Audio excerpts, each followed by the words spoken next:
अब मैं जो हमारा आज का मौजू सीएमई का है उसके हवाले से पहले मैं स्पीकर का एक मुख्तसर से तारुफ करा दूं और थोड़ा सा फीमा का भी, उसके बाद हम अपनी गुफ्तगू करते हैं। Pakistan Islamic medical association doctors की एक तंजीम है जो पूरे मुल्क में डॉक्टर्स में मेडिकल एजुकेशन और उससे रिलेटेड तिब्बी वर्कशॉप्स और दीगर कैपेसिटी बिल्डिंग के काम करती है। उसके साथ साथ दावत का काम, ताकि एक मुसलमान डॉक्टर, एक डॉक्टर जो कि एक फ़राइज़ मनसफ़ी अदा करता है, उसको किस तरह के अदा करने चाहिए, एथिकल वैल्यूज़, और इस तरह के किताबचे बाहर स्टॉल पे भी हैं, अगर आप चाहें तो ले भी सकते हैं। और रिलीफ का काम, अगर खुदा न खास्ता किसी मौके पर कोई हंगामी सूरत या वैसी रूटीन के हो जाए तो ये काम फीमा करती है। और कराची के अंदर फीमा के तहत एक बड़ा आंखों का अस्पताल जो free of cost without any cash counter, जो अपने लिहाज से डॉक्टर्स की तंजीम का शायद वाहिद इस तरह का सेटअप हो, जो POBI हॉस्पिटल गुलिस्तान जौहर में है, और इस तरह के बहुत सारे कैंपसेस हैं। तो ये मुख्तसर सा तारुफ है। इसके बाद मैं स्पीकर का तारुफ कराऊंगा प्रोफेसर डॉक्टर अतहर मजीद खान साहब। ये कम्युनिटी मेडिसिन के शोबे से वाबस्ता हैं। Liaquat college of medicine and dentistry LCMD Gulistan Jauhar में शोबा कम्युनिटी मेडिसिन के प्रोफेसर हैं। इसके अलावा टीचर हैं, रिसर्चर हैं, वहाँ के डायरेक्टर हैं, रिसर्च सेल के तहकीक के शोबे से वाबस्ता हैं, और तहकीक के साथ साथ बहुत सारे कैपेसिटी बिल्डिंग की वर्कशॉप्स को कंडक्ट कराते हैं, अंडर ग्रेजुएट्स को भी और पोस्ट ग्रेजुएट्स को भी। तो मैं उनसे गुजारिश करूंगा कि वो आएँ और आज की जो CME है उसके हवाले से अपनी प्रेजेंटेशन और अपनी गुफ्तगू रखें। प्रोफेसर डॉक्टर अतहर मजीद खान साहब। ओके जी, अस्सलाम वालेकुम। बेसिकली आर्टिफिशियल इंटेलिजेंस आप लोगों ने काफी लोगों ने यूज कर रहे होंगे या पढ़ रहे होंगे या देख रहे होंगे, ठीक है ना। तो ये बेसिकली फ्यूचर टेक्नोलॉजी है। इससे मतलब हमें लड़ना नहीं है। पहली बात तो ये कि हमें फाइट नहीं करना इसके साथ अपने आप को कंपेटेबल बनाना है, इसको यूज करना है और इससे अपना बेनिफिट लेना है, ठीक है। अगर इसके अगेंस्ट जाना शुरू हो जाएंगे तो हम उसको मतलब उस बहुत सारी चीजों को मिस कर देंगे, ठीक है ना। क्योंकि अब जो AI का रोल है वो आपके पास एजुकेशन में भी है, रिसर्च में भी है, इवन मेडिसिन में भी है। आप लोग देख चुके हैं कि मेडिसिन में, रेडियोलॉजी में किस तरह AI डेवलप हुआ है अब, ठीक है ना। तो ये आने वाले दिनों में अब ये आपके पास आता जाएगा, ठीक है। और अभी तो हम बहुत ही इनिशियल स्टेज के ऊपर हैं, ठीक है। जिसे बाद लोग कहते हैं अभी हम स्टेज 2 पर हैं और इसके स्टेज 7 और 8 हैं, ठीक है ना। वो स्टेज जैसे जैसे बढ़ती चली जाएंगी ऐसे वैसे वैसे इसकी कैपेबिलिटीज बढ़ती चली जाएंगी, हमारा रोल कम होता जाएगा, ठीक है। मार्केटिंग में चले जाएं, रिसर्च में चले जाएं, कंटेंट राइटिंग जो आप लोग पहले आप लोग तो नहीं कहूंगा, एक जनरल पब्लिक जो है वो 20,000 में आर्टिकल लिखाती थी, ठीक है। अब वो रेट 5,000 पे आ गया, कल को वो 2,000 पे हो जाएगा और उसके बाद वो कुछ भी नहीं रहेगा, ठीक है। तो ये इसका इफेक्ट है, ठीक है, आने वाली चीजों के ऊपर भी। और इसकी 2 साइड्स हैं, एक ब्राइट साइड है और एक डार्क साइड है, ठीक है। अभी तो मैं आपको इसकी ब्राइट साइड बताऊंगा रिसर्च के अंदर, और उसके बाद फिर लास्ट में मैं इसको डार्क साइड बताऊंगा जो कि अनएथिकल है, ठीक है, जिसे हम कहते हैं कि तो कौन सी यूज करनी है वो हमारे ऊपर है। तो हम कोशिश करेंगे कि इसका यूज हम आर्टिकल में देखें, आर्टिकल राइटिंग में, साइनॉप्सिस में, डिसर्टेशन। तो जो आपके PhD प्रोग्राम्स हैं, FCVS प्रोग्राम्स हैं जिसमें डिसर्टेशन है, PhD तो बिल्कुल प्योरली आपका डिसर्टेशन के ऊपर होता है। 1 साल का कोर्स या MPhil कोर्स है या मास्टर्स प्रोग्राम है, MD प्रोग्राम है, MS प्रोग्राम्स हैं। तो उसमें बेसिक जो नीड है लोगों की वो उनकी डिसर्टेशन है या उनकी साइनॉप्सिस है, ठीक है ना। बेसिक नीड है जो उनको प्रॉब्लम करती है। हम क्लिनिशियंस को, जो हम क्लिनिकल डॉक्टर्स हैं, वहाँ हमारी इस पर एक्सपर्टीज जो है वो नहीं आ पाती, उसमें हमें टाइम लगता है, उसके लिए फिर हम दूसरों से हेल्प लेते हैं। तो अब हमें हेल्प लेने की जरूरत नहीं है, ये हमारा कोच है, ये हमारा मेंटर है, जो चीज आपको चाहिए ये आपको बताएगा, ठीक है। ट्राई करके देख लें इसको रिलीजन में, ट्राई करके देख लें इसको एजुकेशन में, हर चीज में आप इसको ट्राई करके देख लें। ठीक है। इससे आप हदीस पूछें, इससे आप कुरानी आयत पूछें, इससे आप किसी टॉपिक के ऊपर खुतबा बनवा लें, ठीक है, इस पे आप कोई लेक्चर बनवा लें, ठीक है, ये सब काम करता है।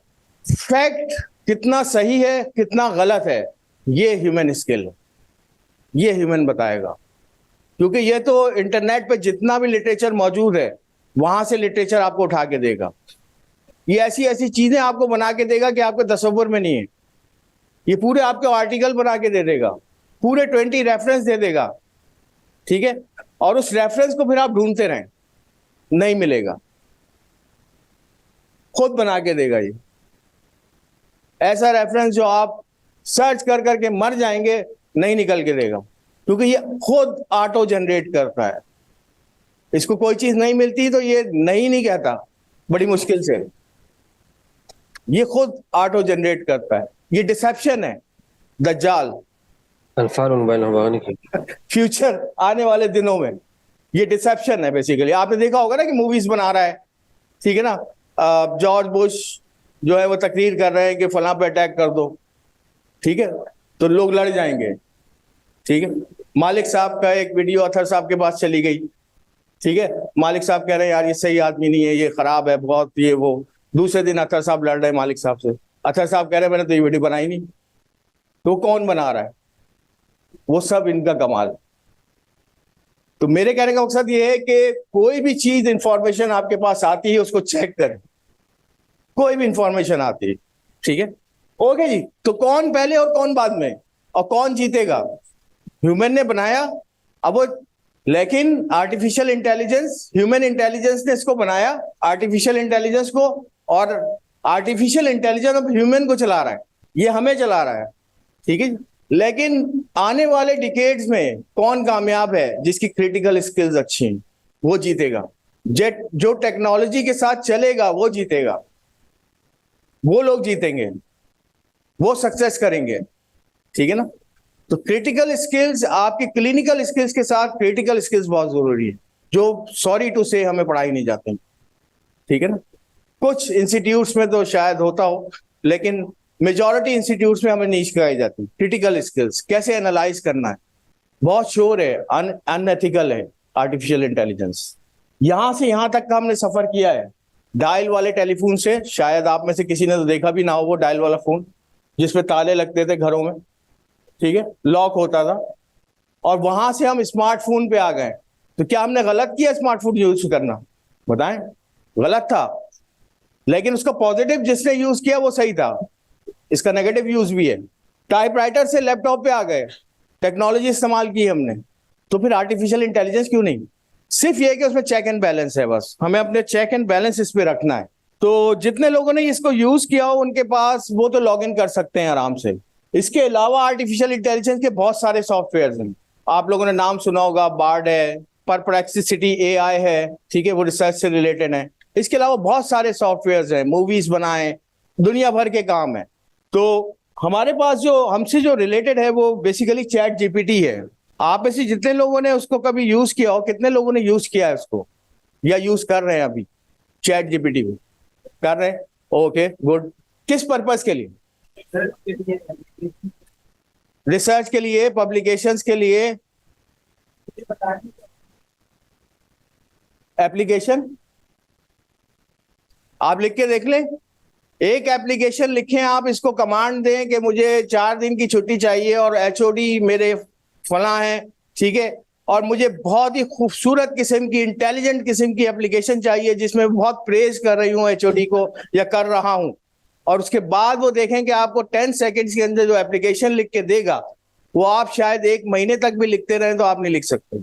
जितनी अच्छी एप्लीकेशंस आपके पास आ रही हैं और आपको ऐसा लग रहा है कि यार इस बंदे ने तो लिखी नहीं होगी, इसकी तो लगता ही नहीं है मुझे, लेकिन उसकी एप्लीकेशन पढ़ के आपको लगता है कि यार क्या इसने तारीफें लिखी हैं और कितने अच्छे वर्ड यूज किए इसने, और बहुत ही सिस्टमैटिकली उसने किया है जो कि अप्रूव हो जाती है, ठीक है। तो ये सब इसका कमाल है, तो लोग इसको यूज कर रहे हैं, ठीक है, तो यूज करना भी चाहिए, ठीक है, ऐसी कोई गलती नहीं है इसमें, ओके। मेरी आपसे सिर्फ रिक्वेस्ट होगी कि आप सबके पास माशाल्लाह स्मार्टफोन्स होंगे, ठीक है, तो अगर आप अपने जीमेल अकाउंट या गूगल अकाउंट को ओपन कर लें, उसके थ्रू फिर आप चैट जीपीटी पे लॉग इन हो सकते हैं आराम से। अपने जीमेल या गूगल अकाउंट पे लॉग इन हो जाएं। बहुत सारे लोग तो लॉग इन होंगे ही ऑलरेडी। ओके जी, देखिए आप इसको एक साथ खुद प्रैक्टिस करेंगे इस वर्कशॉप में तो आपको ज्यादा लर्निंग होगी, आप ज्यादा सीख पाएंगे। जो लोग लॉग इन हो गए वो गूगल पे जाके सर्च चैट जीपीटी कर लें। ओके जी, जब आप चैट जीपीटी को सर्च करेंगे तो आपके पास ये विंडो ओपन होगी। इसमें जो फर्स्ट वाला है, इस पे जब आप क्लिक करेंगे तो ये आपसे लॉगिन डिटेल्स आएंगी, ये विंडो आएगी आपके पास। जो लोग पहले से जिनका अकाउंट बना हुआ है वो साइन लॉग इन कर सकते हैं, जिनके पास नहीं है मेजॉरिटी के पास वो साइन अप कर सकते हैं। जब आप साइन अप को क्लिक करेंगे तो आपसे ये इंफॉर्मेशन बोलेगा, तो आप कंटिन्यू विद गूगल करेंगे तो ये आपको लिंक कर देगा जीमेल से और ये खुद ब खुद ओपन हो जाएगा। ओके जी, जो लोग नए हैं उसमें थोड़ा सा बस एक जल्दी से ब्रीफ दे दूं, ठीक है। इसमें ये जो एरिया है यहाँ पे आप जो भी मैसेज इसको लिखना चाहें, ठीक है, आप अपना मैसेज इसमें कन्वे कर सकते हैं। ये चैट जीपीटी 3.5 है जो कि फ्री वर्जन है, ठीक है। इसका जो न्यूएस्ट वर्जन है वो पेड है और चैट जीपीटी 4 ये $20 पर मंथ पेड है, लेकिन इसमें आप बहुत ज्यादा चीजें यूज कर सकते हैं, ठीक है। और चैट जीपीटी 5 आने वाले आइंदा दिनों में आ जाएगा, ठीक है। इसके अलावा यहाँ पे अगर आप देखेंगे तो यहाँ पे अपग्रेड का ऑप्शन है, अपग्रेड करना चाहे तो कर सकते हैं।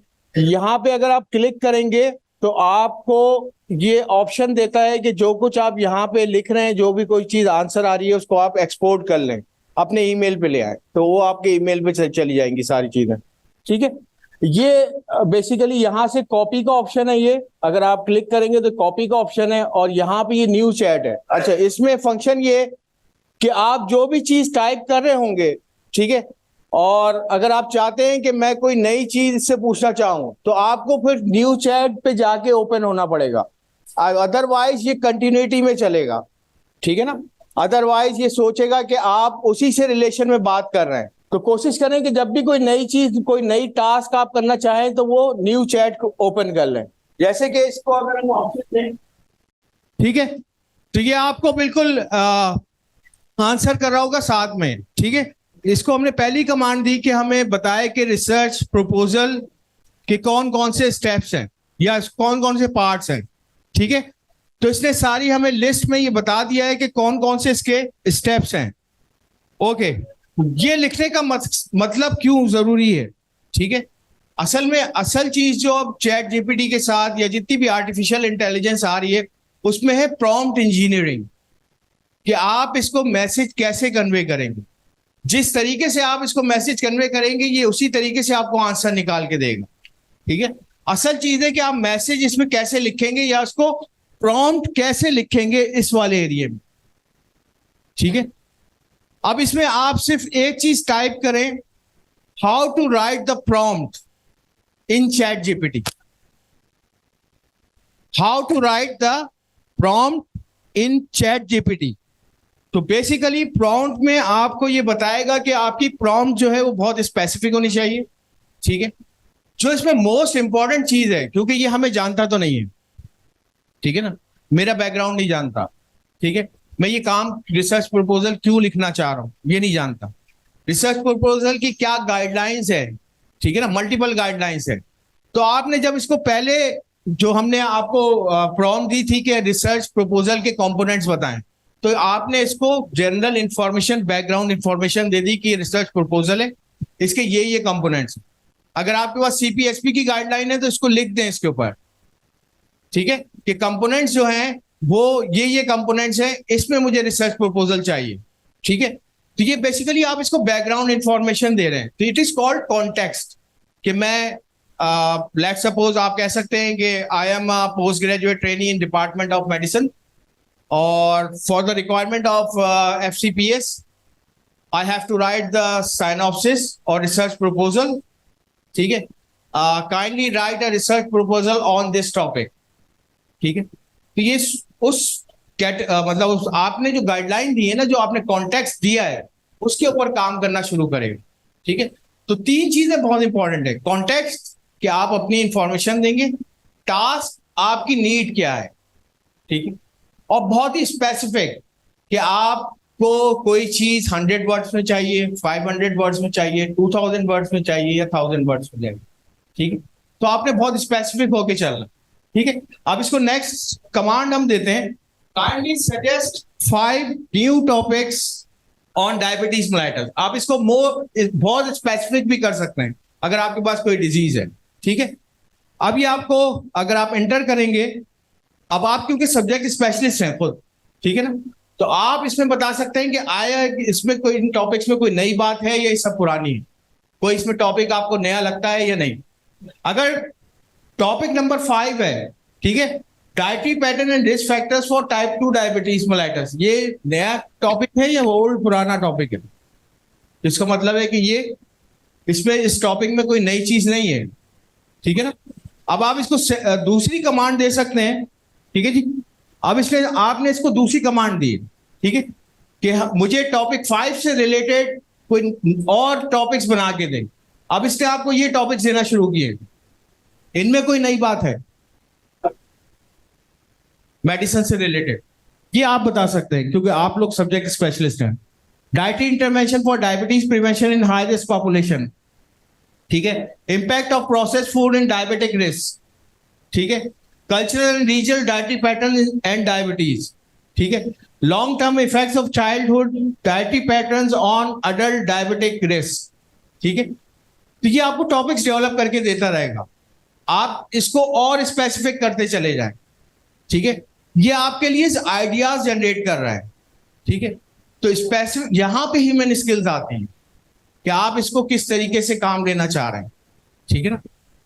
दूसरा तरीका जो है वो आप ये कर सकते हैं कि कोई भी जर्नल ओपन करें,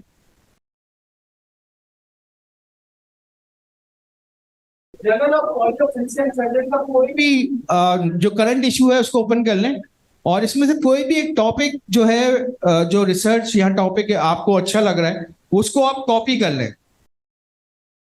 ये एक टॉपिक मैंने सिलेक्ट किया, इसके अंदर आप लिख सकते हैं कि suggest 5 topics related to above topic.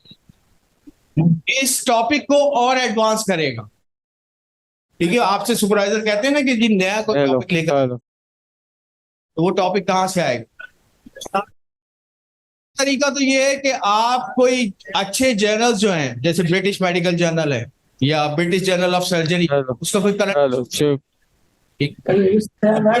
उसमें से जो टॉपिक आपको लगे कि एप्लीकेबल है उसके ऊपर अपना टॉपिक बनाए, क्योंकि उसके ऊपर पब्लिश नहीं हुए हो,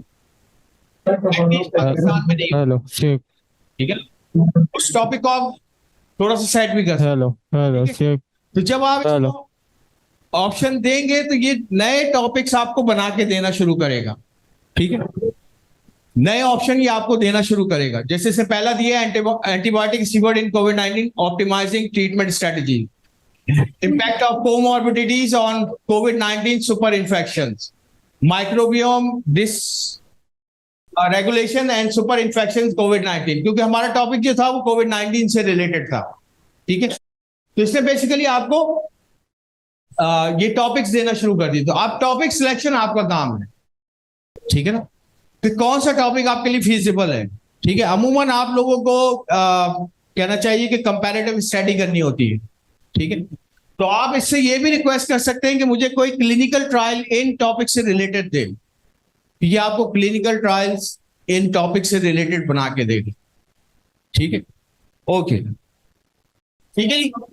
तो अगर जब हमने इसको इससे टॉपिक से रिलेटेड क्लिनिकल ट्रायल बनाने की कमांड दी तो इसने आपको ये लिख के देना शुरू कर दिया कि ऑब्जेक्टिव क्या होगा, स्टडी डिजाइन क्या होगा, पार्टिसिपेंट्स क्या होंगे, ठीक है, इंटरवेंशन ग्रुप क्या होगा, कंट्रोल ग्रुप क्या होगा, प्राइमरी आउटकम क्या होगा, ठीक है। तो इसने आपको सजेशंस देना शुरू कर दी। अब इसको आप अपने हिसाब से मतलब अपडेट कर सकते हैं और लिख सकते हैं, ठीक है। लेकिन इससे पूरी इंफॉर्मेशन आपको देना शुरू कर दी, ठीक है। अगर आप खाली इसको कॉपी पेस्ट करेंगे तो ये इनकम्प्लीट है, ठीक है ना, ये इनकम्प्लीट है। आपको इसमें इंफॉर्मेशन ऐड करनी होगी साथ साथ, ठीक है। अब लेट सपोज कोई टॉपिक है, ठीक है, अब आपने इससे रिक्वेस्ट की है कि मुझे 500 वर्ड्स का इंट्रोडक्शन लिख के दे दे इस टॉपिक से रिलेटेड, तो इसने हमें लिख के देना शुरू कर दिया, ठीक है। इसमें क्या चीज कम है, डेफिशिएंसी, क्या चीज इसमें नहीं है इंट्रोडक्शन के अंदर? रेफरेंस, बिल्कुल। तो इसका मतलब है कि प्रॉम्प्ट में आपको यह भी लिखना पड़ेगा कि provide the references in text and also the list, तो फिर ये आपको लिख के देना शुरू करेगा।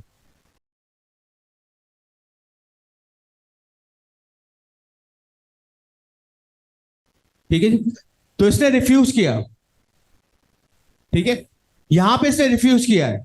ये कहता है कि मैं आर्टिकल्स को नहीं कर सकता, ठीक है, मैं उन वेबसाइट्स पे नहीं जा सकता, ये इसका एथिकल इशू है, लिमिटेशंस कह सकते हैं आप। लेकिन जब आप चैट जीपीटी 4 वगैरह यूज करेंगे या इसके प्लगइन्स यूज करेंगे, प्लगइन्स पेड हैं, इसके 100 से ज्यादा प्लगइन्स हैं, ठीक है।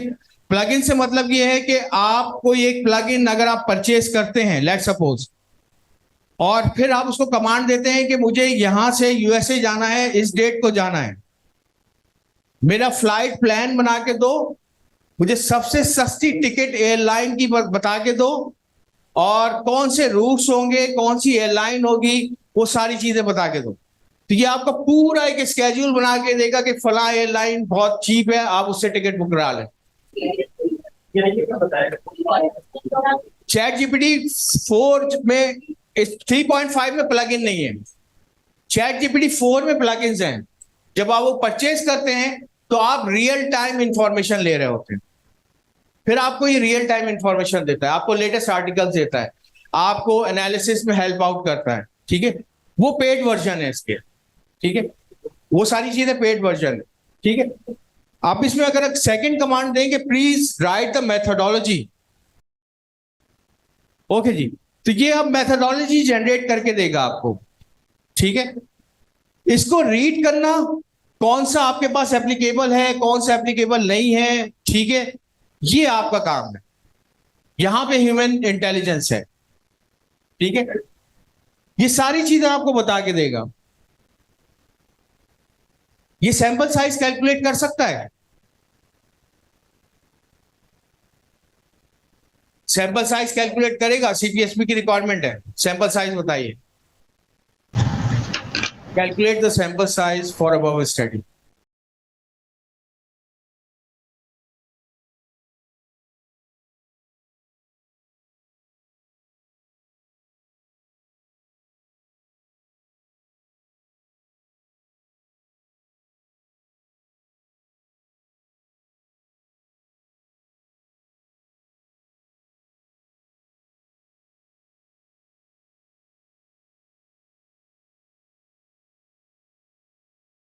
ये देख लीजिए, इसने आपको सैंपल साइज में कैलकुलेट करके दे दिया।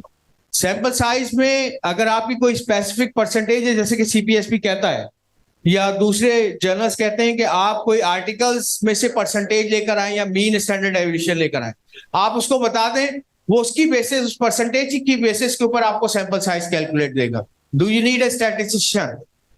तो बहुत सारी चीजें जो है वो आपको ये चीजें करके दे रहा होगा जो आपकी रिक्वायरमेंट है। अब इसको कमांड दें कि develop a question for above study, आपको हफ्तों लग जाते हैं क्वेश्चन बनाने में, ठीक है ना। अभी आप लोग देख रहे होंगे कि बाज लोग जो है उनके 4-4, 5-5 आर्टिकल 2-2, 3-3 महीने में पब्लिश हो रहे हैं, ठीक है ना। तो आप उनको चीता समझते होंगे, चीता या चीते हैं, चीती है, तो वो सब इसका कमाल है। सिर्फ वो अपनी क्रिटिकल स्किल्स और कंप्यूटर स्किल्स को यूज करते हुए ये काम कर रहा है, ठीक है। तो इसमें आप जो चीज अपनी तरफ से ऐड करना चाहें वो कर सकते हैं आप, ठीक है ना। ये आपको ऑप्शन दे रहा है, तो अगर आपकी जो भी रिक्वायरमेंट है आप इसको मजीद लिखें, ये उसको ऐड करेगा, ठीक है। मतलब रिव्यू करता चला जाएगा जो चीज आप इसमें ऐड करवाना चाहते हैं कि नहीं ये मुझे करना है, ठीक है। ओके, अब आता हूं मैं एक दूसरी तरफ। ओके जी, हमने एक टेबल जो है वो लाजमी शर्त जब आप एनालिसिस करते हैं तो उसके बाद आपके पास जो रिजल्ट्स आते हैं वो टेबल के फॉर्म में आते हैं।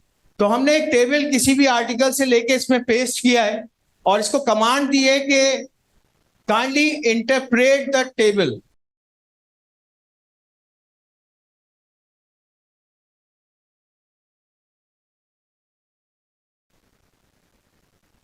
ये देखिए,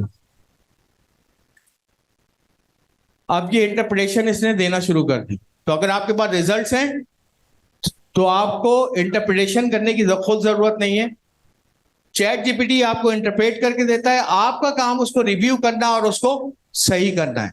ठीक है, अभी इसमें जो प्रॉब्लम है वो ये कि ये पैराग्राफ फॉर्म में नहीं है। ठीक है, आप इसको दोबारा एक नई प्रॉम्प्ट दें कि काइंडली राइट इन पैराग्राफ।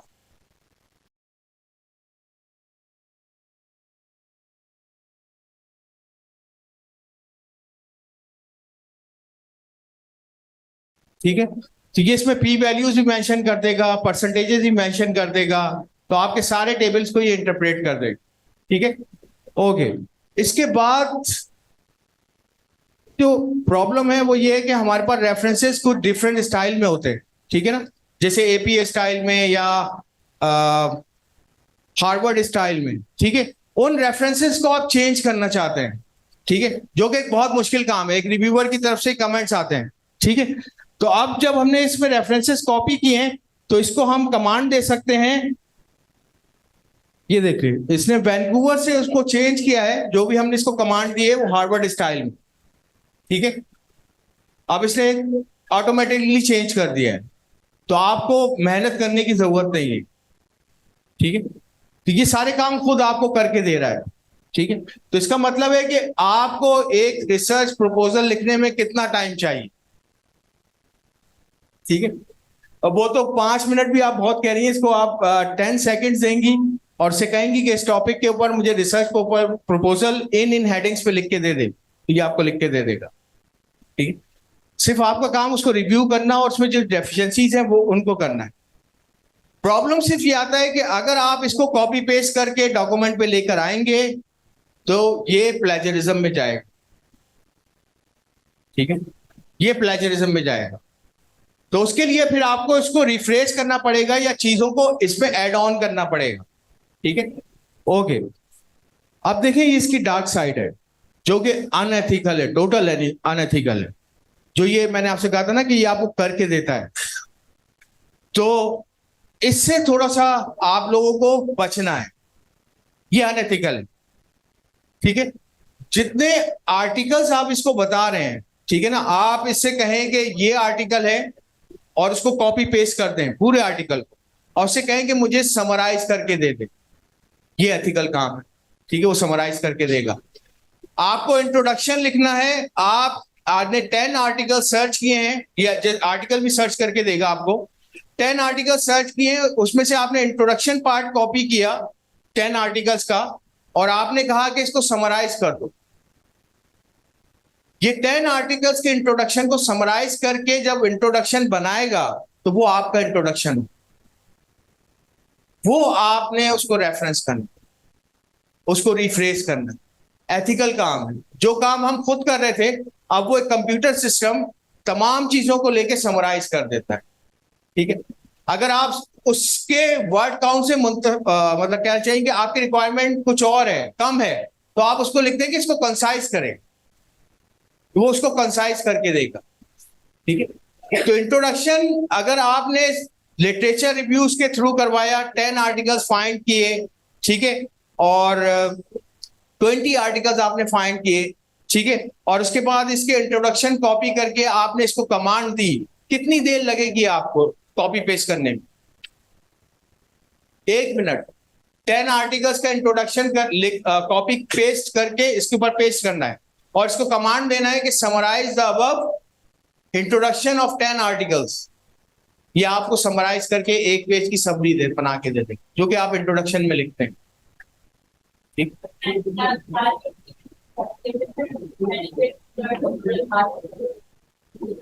नहीं, आर्टिकल सर्च नहीं करता। आर्टिकल्स आपको बता देगा कि ये 10 आर्टिकल्स इस टॉपिक पे मौजूद है, लेकिन आर्टिकल्स को ओपन करके उसको समराइज नहीं करेगा, उसका एक्सेस नहीं है इसमें। बिल्कुल, ये बता सकता है आपको, ये जरूर बताएगा आपको कि इन जर्नल्स में ये आर्टिकल्स पब्लिश हो चुके हैं। बिल्कुल, पैराफ्रेज कर दें, रिफ्रेश कर दें। अब इसकी डार्क साइड क्या है, लाजमी सी बात है, वो कौन यूज कर रहा है? ह्यूमंस यूज कर रहे हैं, ठीक है ना। उसके पास तो सारा मटेरियल है, वो हर चीज करके आपको देगा, ठीक है। इसको कमांड दे, for the above questionnaire create a dummy data for 50 patients.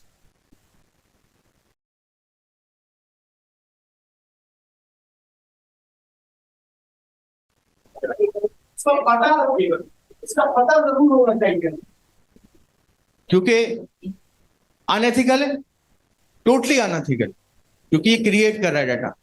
करते तो हम भी हैं, खैर ऐसी बात नहीं है, 20 को 40 कर देते हैं, ठीक है, जो कि अनएथिकल काम, ठीक है, टोटली अनएथिकल काम है, क्योंकि इसका इन्फ्लुएंस आपके पेशेंट्स पे आएगा जो आपका आर्टिकल रीड करता है, जिसने अपनी प्रैक्टिस बदल ली आपका आर्टिकल देख के, ठीक है ना। और उसके साथ उसके बाद क्या कॉन्सिक्वेंसेस हुए, उसका सवाब या उसका गुनाह इनडायरेक्टली आपके बुक में जा रहा होगा, ठीक है ना। तो ये अनएथिकल रिसर्च का नुकसान, ठीक है, लेकिन ये आपको सब कुछ करके दे रहा होता है, ठीक है। अब इससे आप कमांड दें, ये डाटा आ गया आपके पास, अब इसको कमांड दें कि kindly analyse the data and create a tables. In tables को आप कॉपी करके वर्ड पे पेस्ट कर सकते हैं, ठीक है। अब इसमें प्रॉब्लम क्या है कि आपसे कहा जाता है कि एक ही रो के अंदर, कॉलम के अंदर एन और परसेंटेज लिखिए। आप इसको कमांड देंगे कि जो रिजल्ट्स हैं उसको एन और परसेंटेज 1 कॉलम में करें, तो ये वो भी करके देगा, ठीक है।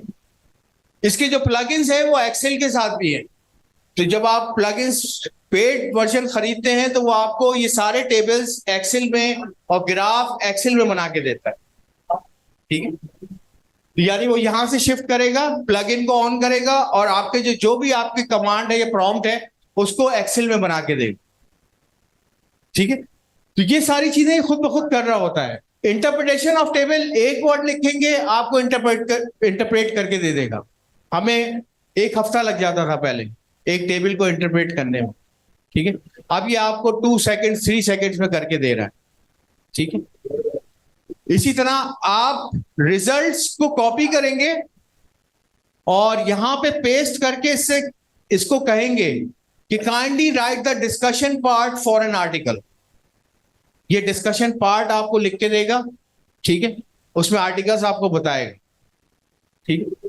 तो ये बेसिकली, लेकिन अगर आपके पास 10 से 20 आर्टिकल्स पहले ही मौजूद हैं तो आप इसको वो आर्टिकल्स शेयर कर दें, ठीक है, कॉपी पेस्ट कर दें, तो ये उसी में से चीजों को डेवलप कर रहा हो, ठीक है। अब सिंपली एक कमांड इसको अगर हम दें, आपने इसको कमांड दी कि एक रिसर्च प्रपोजल डेवलप कर, तो इसने रिसर्च प्रपोजल डेवलप करना शुरू कर दिया, ठीक है।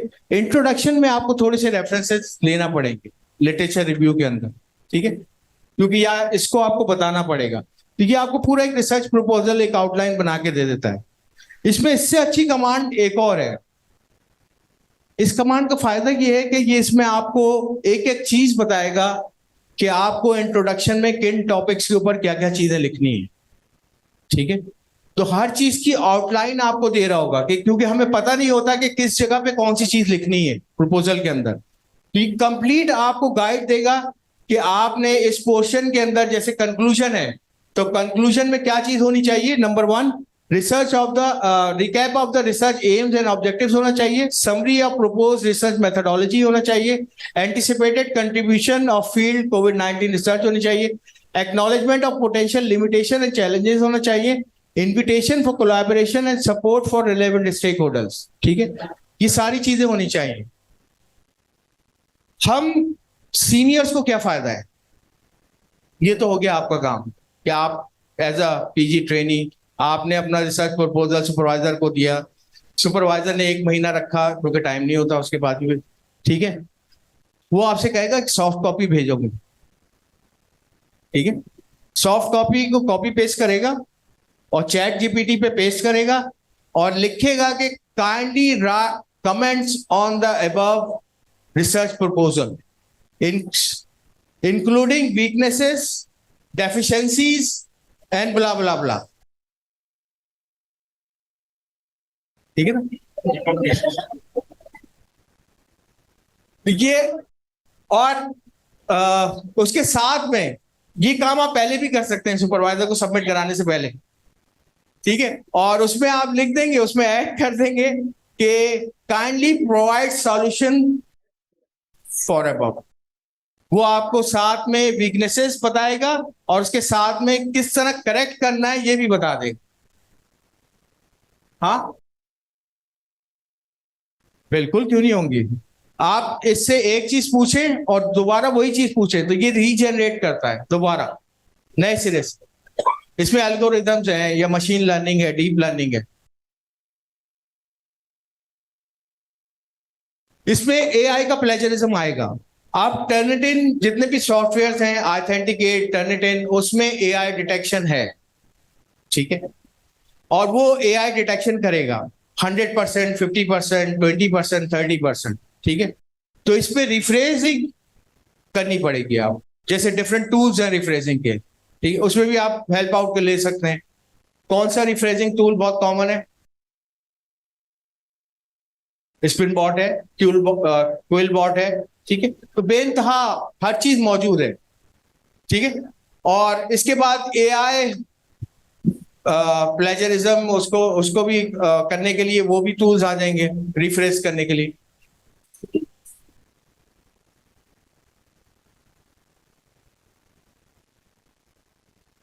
मैंने करवाया है इससे। मैंने कहा कि मैंने ये आर्टिकल लिखा है और इसको आप रिफ्रेश कर, और इसमें मैंने क्लियरली मेंशन किया कि मेरा टर्निटिन में 60% प्लेजरिज्म आया है, तो आप इसको रिफ्रेश कर दें तो कुछ कम हो जाता। खुद नहीं कर सकते, ठीक है ना, लेकिन ये थोड़ा सा रिड्यूस करता है जब आप इसे कहेंगे। हाँ, नहीं, ऑनलाइन भी आपके पास बहुत सारे मौजूद है, तो आप उससे भी चेक कर सकते हैं। जी हाँ, ऑनलाइन बहुत सारे टूल्स मौजूद हैं। ठीक, ओके जी। तो सारी जो प्रॉब्लम्स आती हैं आप इसका सॉल्यूशन मांग सकते हैं इससे। ठीक है, ये सॉल्यूशन देगा इसका। ठीक है, आपको बताएगा कि करना क्या है। ठीक है, ओके जी। कोई सवाल यहां तक? बिल्कुल, वो आपको प्लगइन्स लेना पड़ेंगे फिर। अभी तक मैंने कोई ऐसी चीज देखी तो नहीं है, लेकिन हो सकता है कि जो इसके प्लगइन्स हैं चैट जीपीटी 4 के, उसमें कोई ओसीआर का फंक्शन हो कि आप ओसीआर के थ्रू स्कैन करते हैं और वो पूरा फॉर्म इसके पास जाए और इसको कन्वर्ट करता रहे। तो टेबल आप बाहर से बना के इसमें पेस्ट कर दें। बिल्कुल, टेबल बना के आप इसमें, जैसे हमने किया था अभी, टेबल उसको पेस्ट कर दिया। जी हाँ, ओके जी। कोई और सवाल? ठीक है,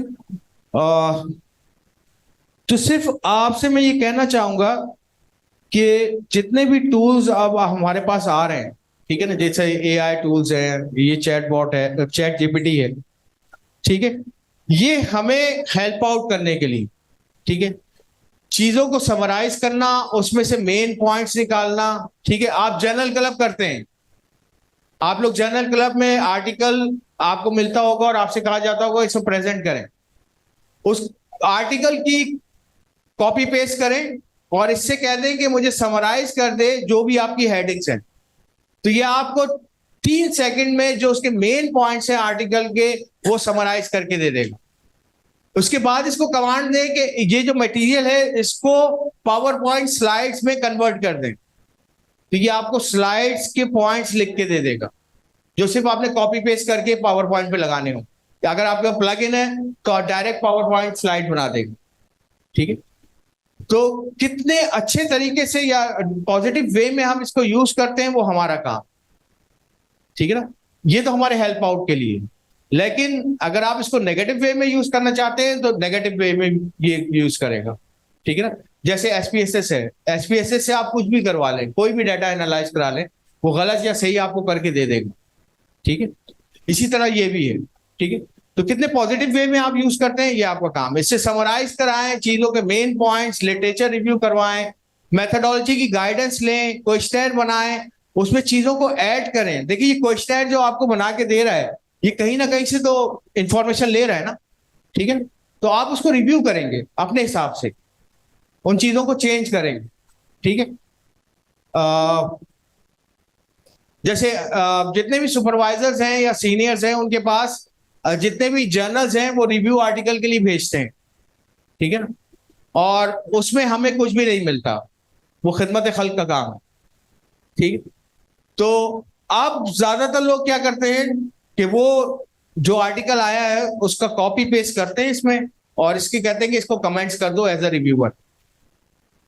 वो कमेंट्स करके आपको एक पेज पे सारे करके 5 सेकंड के अंदर दे देता है। तो आप रिव्यूअर को भी कोई एतराज नहीं है पेपर रिव्यू करने में, क्योंकि उसका टाइम नहीं लग रहा, ठीक है।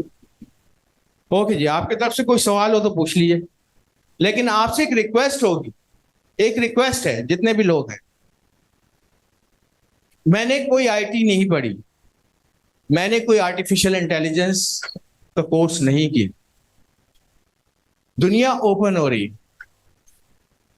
इंफॉर्मेशन जितने ये यूट्यूबर्स बैठे हैं ना, ये घंटों घंटों लगाते हैं कोई टॉपिक को प्रिपेयर करने के लिए, ये इंफॉर्मेशन जमा करते हैं, ठीक है, उसको पैसा वो जनरेट कर रहा है, उससे हमें गर्ज नहीं, लेकिन वो हमारे लिए इंफॉर्मेशन देता है, हमें जमा करके देता है। आप वीडियोस देखें, 2 मिनट 3 मिनट की वीडियोस होती हैं, ठीक है, और वो सारी इंफॉर्मेशन आपको दे देगा कि किस तरीके से आपने इसको रन करना है, कैसे आपने चीजें निकालनी है। 2-2 3-3 मिनट्स की वीडियोस हैं, तो नॉलेज ओपन हो गई है, ठीक है ना। पहले लेक्चर पढ़ाने के लिए हम बुक्स पढ़ते थे, अब लेक्चर पढ़ाने के लिए हम यूट्यूब पढ़ते हैं, क्योंकि जब आप 3 यूट्यूब्स देखते हैं तो आपको पता लगता है कि लेक्चर डिलीवर कैसे होता है, किस तरीके से लोगों की मेमोरी बढ़ाई जाती है, किस तरीके से लोगों को रिटेन किया जाता है, मतलब रिटेंशन करवाई जाती है, तो ये सब आपको वीडियोस बताती हैं। देखिए नॉलेज सीनियर के पास, सबके पास है नॉलेज, में आप उसको चेक कर लेंगे, लेकिन उसको टीच कैसे करना है ये कौन करेगा। आप इसको कमांड दें, राइट एन एमसीक्यू, ठीक है, एक एमसीक्यू में बना देता हूं टॉपिक, सर आप कोई भी बता दें मुझे, उसका क्या चीज, उसके क्या चीज, किस चीज के ऊपर, मैनेजमेंट।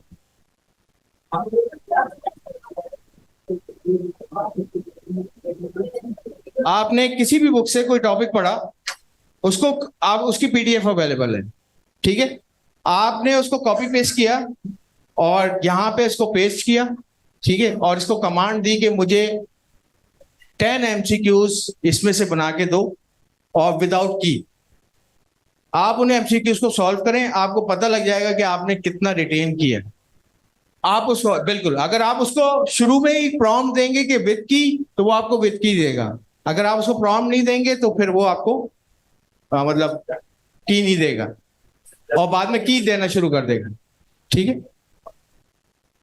जितने सुपरवाइजर्स हैं या जितने भी एकेडमिक्स वाले लोग हैं, आप लोगों का एक मेरे ख्याल में, मुझे नहीं आइडिया नहीं है, एफसीपीएस में ऑस्पी या ऑस्की एग्जाम होता है जिसमें आपके कुछ ऑब्जर्व अनऑब्जर्व स्टेशंस होते हैं जिसमें आपको लिखना भी होता है कॉपियों के ऊपर, वो कॉपियां चेक होती हैं, ठीक है, उसके लिए सुपरवाइजर्स को बुलाया जाता है, ठीक है।